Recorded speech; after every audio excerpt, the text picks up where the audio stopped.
একটা জোরে স্লোগান হবে ভাই, কি জোরে পারবেন?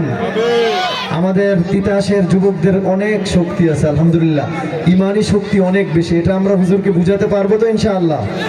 বাকি যারা বাহিরে আছে তাদেরকে আমরা বুঝিয়ে দিতে চাই, মাহফিলের প্যান্ডেলে কিন্তু মানুষ খালি নাই, ভরা আছে আলহামদুলিল্লাহ।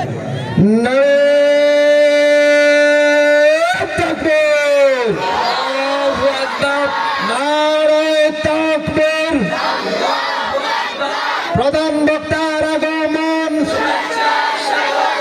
মুফতি সাইদ আহমদ সাহেবের আগমন, তিতাসবাসীর পক্ষ থেকে, আসমানিয়াবাসীর পক্ষ থেকে, ইকরা ইসলামিয়া মাদ্রাসার পক্ষ থেকে নারে তাকবীর। আলহামদুলিল্লাহ।